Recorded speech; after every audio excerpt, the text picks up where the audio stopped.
everybody. Welcome back to another episode. You're listening to Utter Randomness's podcast. This is Lulu, your host, and today's Under the Radar is Treasure Planet. Oh, and obviously, spoilers.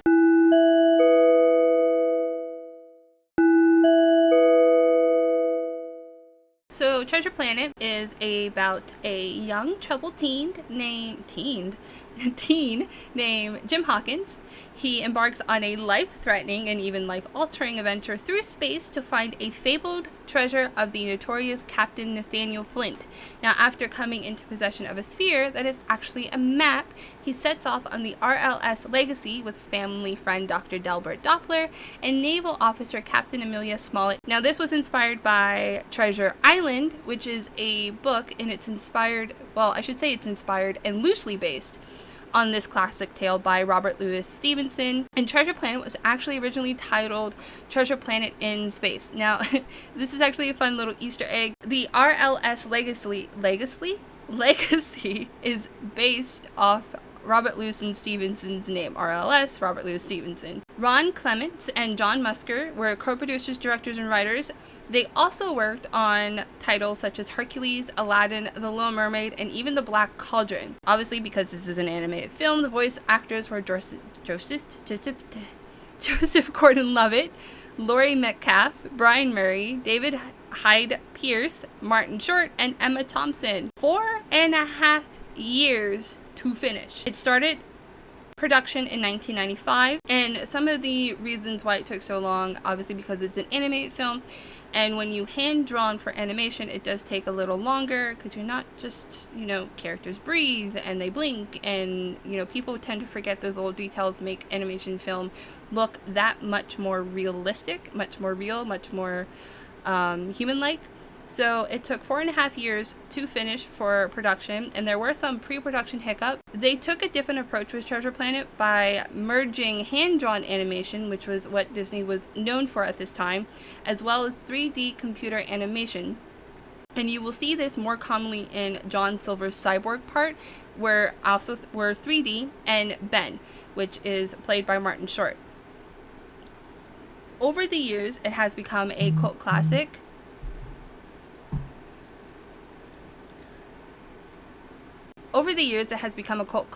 And Treasure Planet was coming off the heels of greats such as The Little Mermaid and Hercules. Now, unfortunately, when it was released, it was a flop, and one of the reasons it flopped was because of budget. In 2002, which was when Treasure Planet was released, it was Disney's most expensive movie at the time.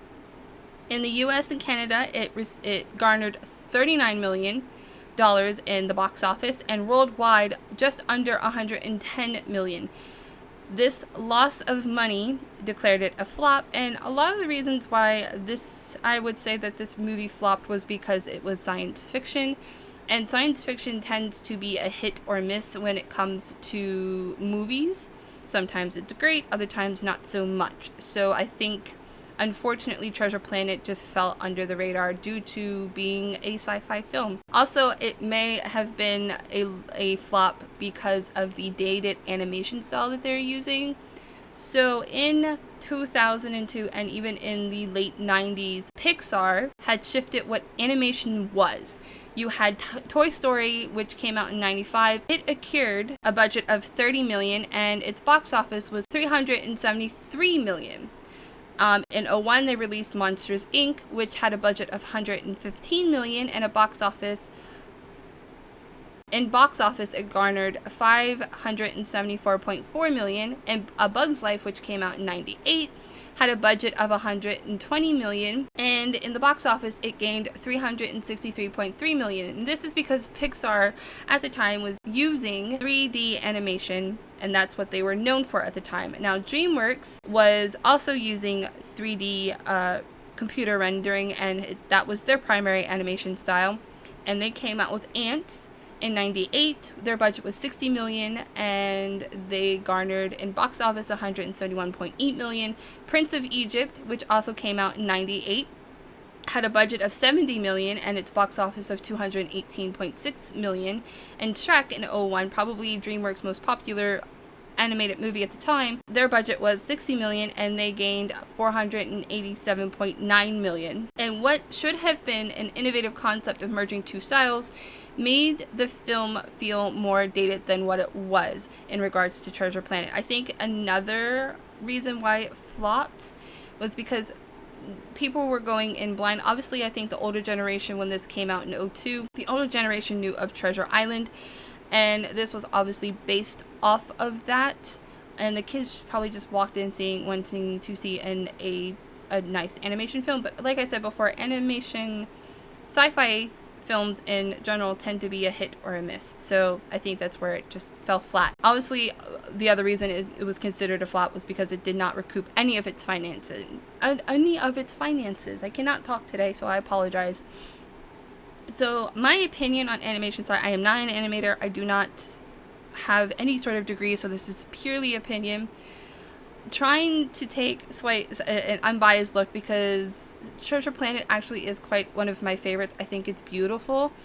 And this is a lot harder than what it sounds. The merging of two styles, especially at that time in 2002, I think was very successful in my opinion. The merging was almost seamless. You didn't really know unless you took a look at maybe the behind the scenes for the movie. And I think while it feels dated, it hits all the points on story and animation, and it is a true interpretation of what a book to movie should be like. It's not faithful.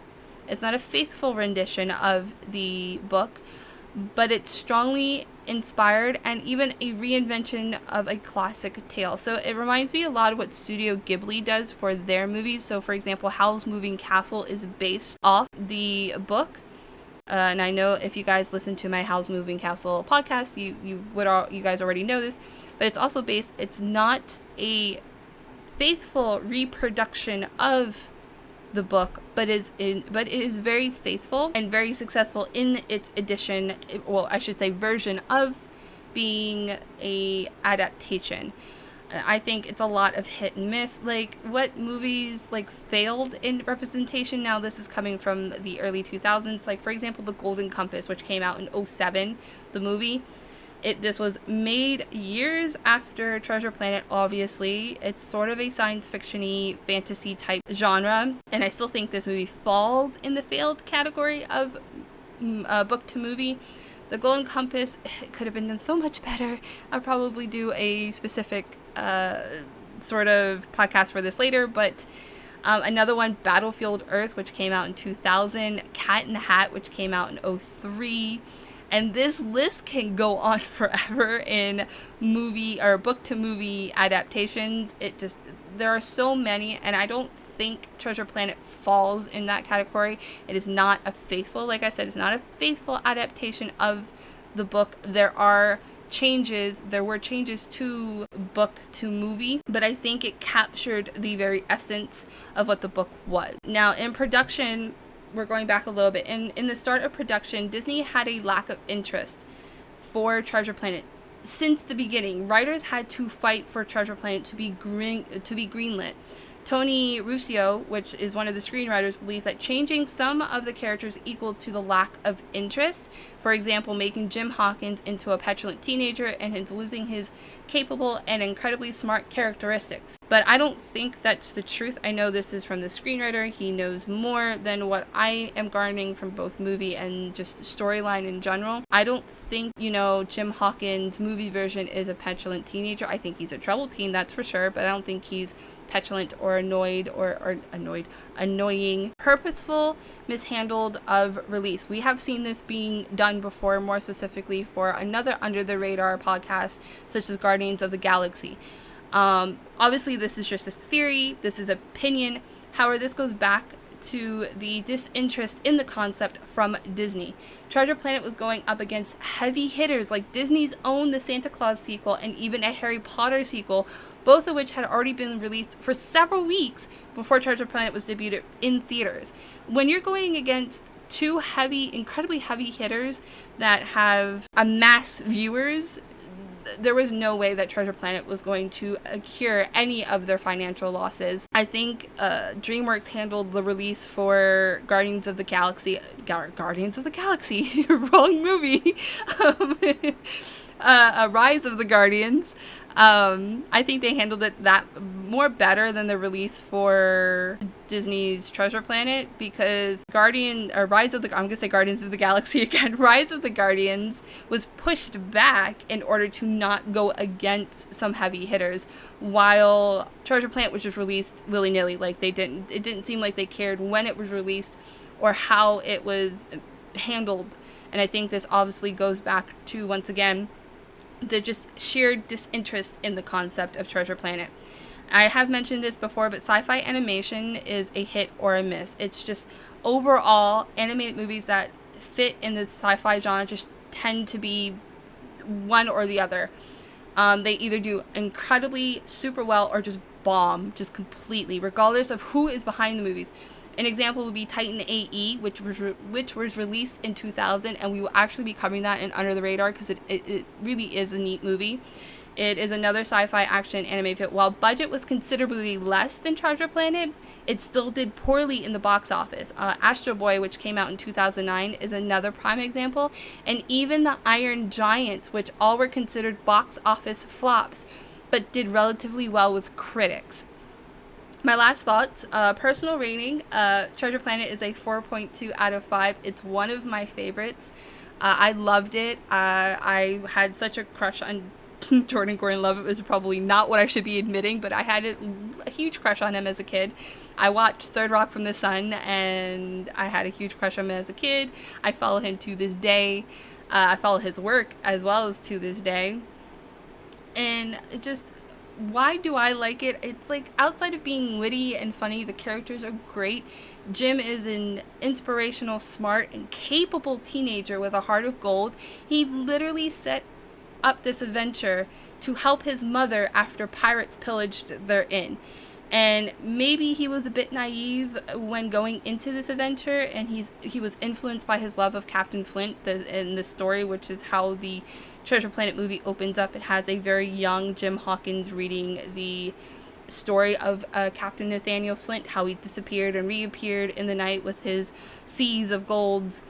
But his heart of gold, it just infects the uptight, wrathful pirate of John Silver. While he didn't completely change his way, he is still 100% a pirate. His rough edges were softened, which is kind of really nice. John Silver kind of became the father figure that Jim Hawkins needed. And once again, it is quite a faithful in its adaptation of the original source material. And it's not completely based off Treasure Island, but it is loyal. Treasure Planet is just one of those movies that I think is timeless in a way. I don't think it aged too considerably, having been released in 2002. It has, obviously, any movie that we deal with prior to 2010, I would say, has aged in some way, whether it be jokes or style, filming techniques, and once again, animation style, storyline. So there are obviously things you need to look out for when you're talking about movies that have been done prior to 2010. I don't think it's aged considerably, but it has definitely aged. It is quite a nice movie, so I do actually recommend it. And I think that's about it. So until next time, bye!